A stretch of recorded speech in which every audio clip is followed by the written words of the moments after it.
G'day guys, welcome back. So I got a new car on the channel. Picked up this VL about 5 weeks ago, I guess, from down in Victoria. It's a I purchased it as a roller, so it's quite a nice car. It's got plenty of good stuff in it. It has been 860s with an RB combo in it, but yeah. But anyone knows me knows how much I love the LS platform, so of course this is an LS. Anyway, so let's have a bit of a look at it. It's a pretty clean car. It's actually been a race car for a little bit, but nothing that we couldn't revert back to for street use. All right, so let's start under here. As I said earlier, we've gone the LS route. So this is the cast iron 6 litre and gearbox and turbo kit, everything out of the white VC chassis. So we're going with a different direction with that car, so that one will be coming soon on the channel again. But so what we did, we bought the roller and we've stuck it all in. So this one here has a tubular cross member and a few other goodies in it. We've got wheelwood brakes front and rear, just like the white VC had.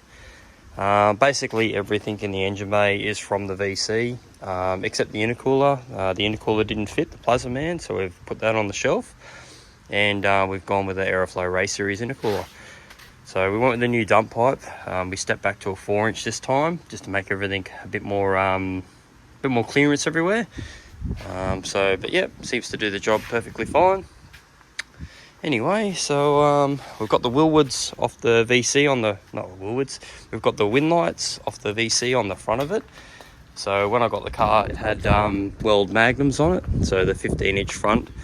So the 15-inch fronts are kind of known for cracking, and we're gonna put the car in drag challenge this weekend. So we literally bought the car 5 weeks ago, and we've hammered this car out to get it ready for drag challenge.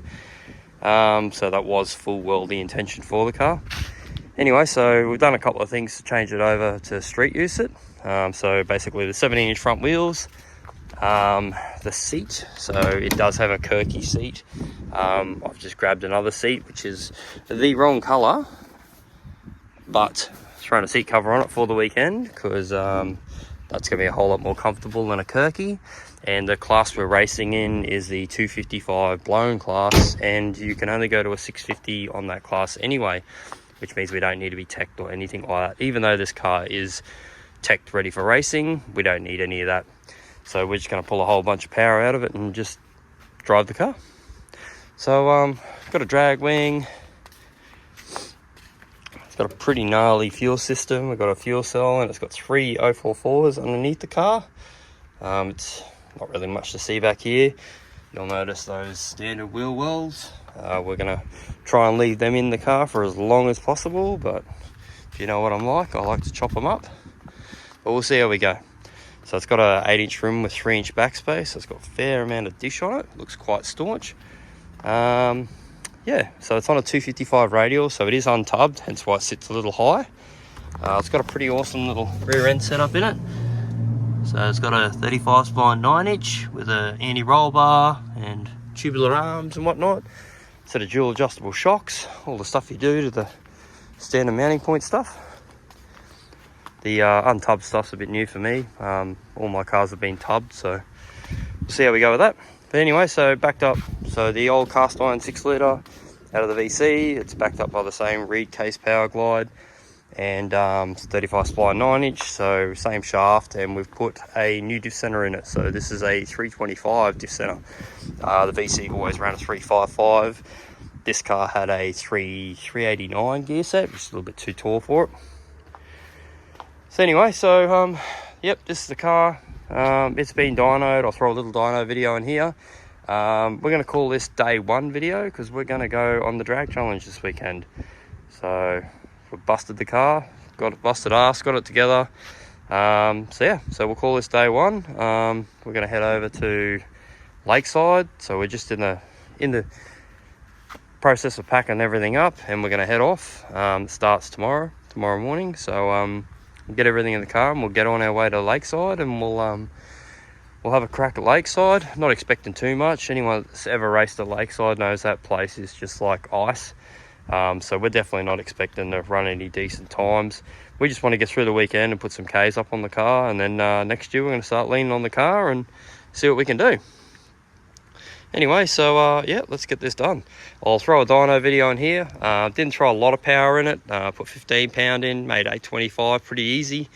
Anyone that remembers this combination knows it's made quite a lot more power than that, but we'll go with this for now. This gets us on the road. In this chassis, 825 horsepower is good enough to run a high 8, so we'll see where we end up anyway. All right, well, let's get going.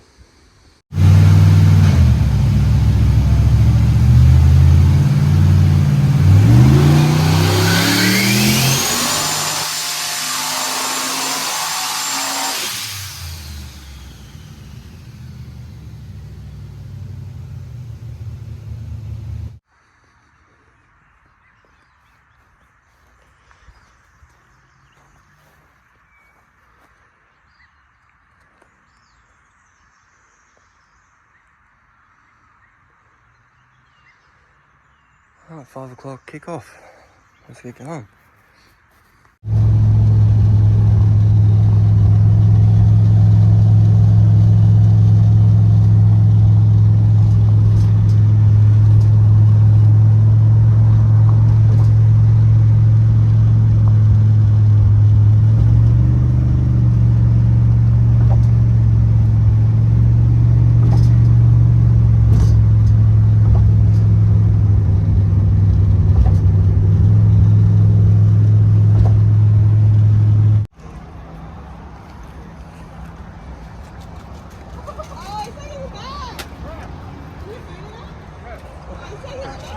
Swiping your food, mate. Ain't no one feeds the poor crows. Look at them all.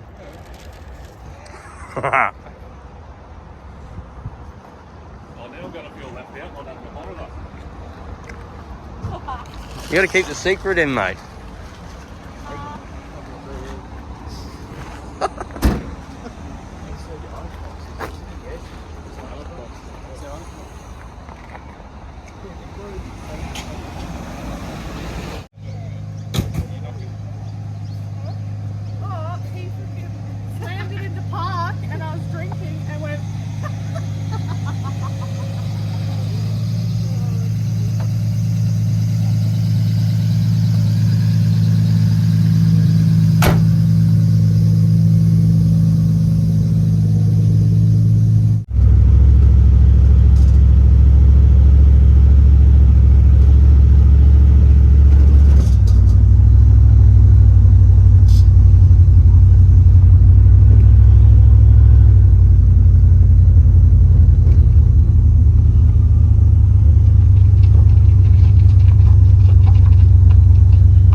Okay, so we did have a bit of a late night. We managed to make it to the checkpoint. That was all good. Leaving the checkpoint, we're about 10 minutes down the road and pulling up to a set of lights, and the brake pedal went really firm. I stood on the brake pedal and it went pop, and the brake pedal was no longer connected to the master cylinder. So a bit of a scary moment, and yeah, headed to the side of the road to investigate, and we'd actually snapped the shaft for the brake master. So I'm not really sure what happened. But yeah, anyway, so yeah, pretty scary moment. But anyway, so we had to run around and get another one, about 4.5 hours or so of running around to sort the part. But anyway, the car's all back together, so ready for Warwick tomorrow. All right, let's go.